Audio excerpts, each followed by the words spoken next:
Sixième histoire, autant pour moi. Bonsoir DMG et bonsoir encore à toute ta communauté. Aujourd'hui, je reviens encore avec une histoire de, d'un homme qu'on a traité chez mon oncle, qui est maître spirituel.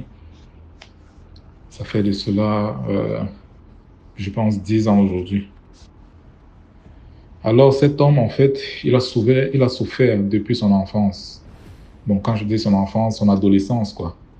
Il a souffert d'une maladie répétitive.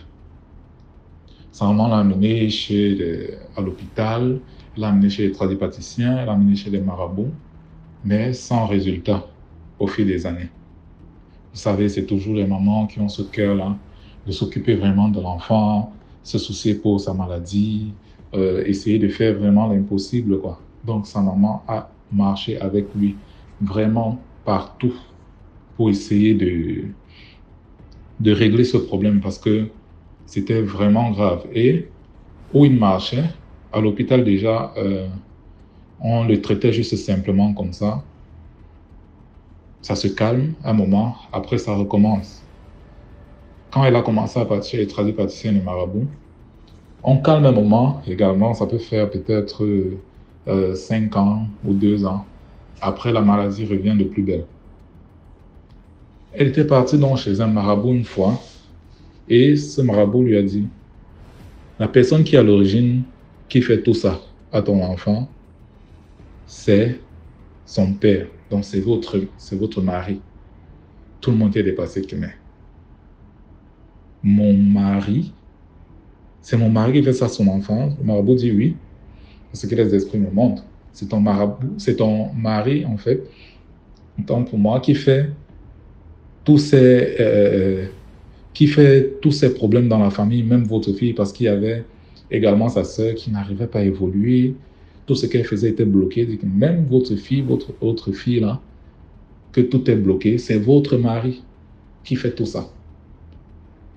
Ils sont partis de là, ils étaient scandalisés, ce qui fait que ça a créé encore des problèmes dans la famille entre eux et le fils qui ne voulait même plus voir son père parce que bon, ils ont fait des sacrifices, ils ont tué les animaux, tout ça pour essayer de le soigner. Donc ça a calmé encore un moment, mais ils ont eu des problèmes avec leur père et la fille et le gars et même la maman, elle a eu des problèmes avec son mari. Elle est même quittée de la maison parce qu'elle ne pouvait pas concevoir que comment un père peut faire ça à ses enfants. Alors, cette dernière fois qu'il a été traité et que la maladie s'est atténuée un peu, elle est revenue encore après quelques années. Et cette fois-ci, elle est venue plus sérieusement. Ils se sont dit, ah, voilà encore, cet homme-là a recommencé, il veut finir avec son enfant. Il a décidé de finir avec son enfant. Mais la maman, vraiment, ayant fait tous les marabouts qu'elle connaissait, elle a dit cette fois-ci vraiment, même si on va dire que c'est mon mari, il faut que j'aille à l'hôpital avec mon enfant. C'est comme ça qu'ils partent à l'hôpital.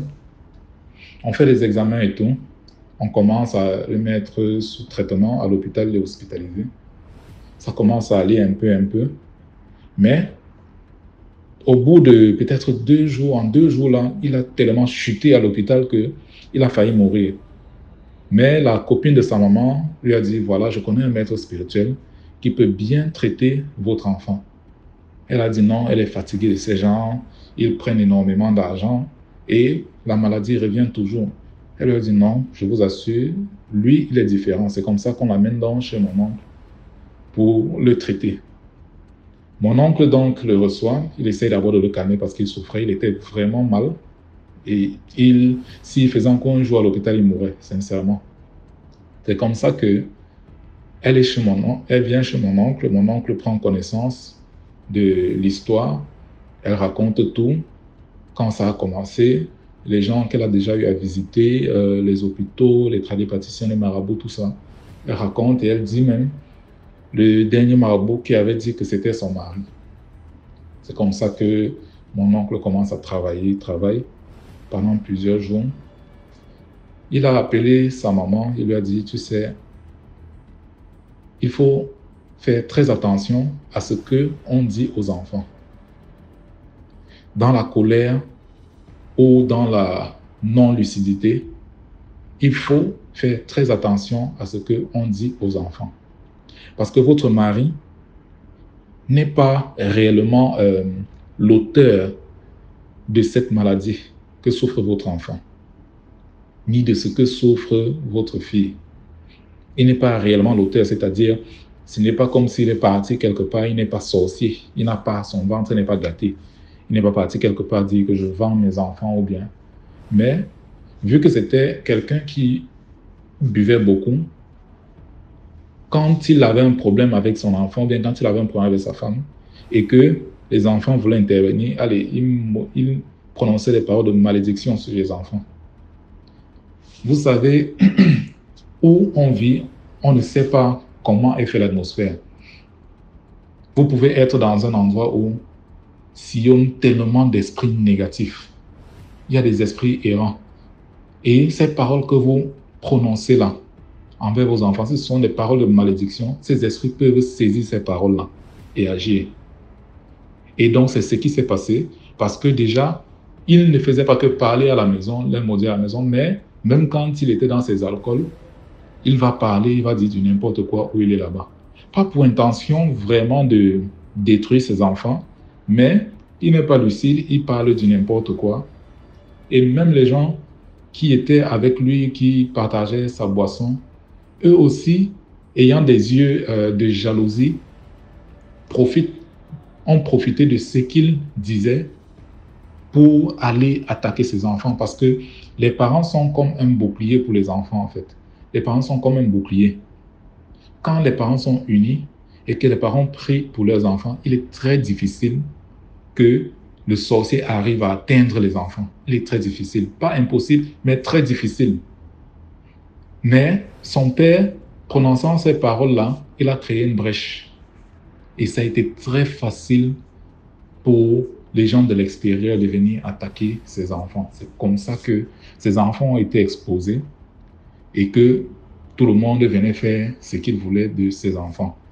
Mais maintenant, lorsque tu pars chez un marabout qui n'a pas une certaine élévation spirituelle, parce que la spiritualité, ce n'est pas un niveau.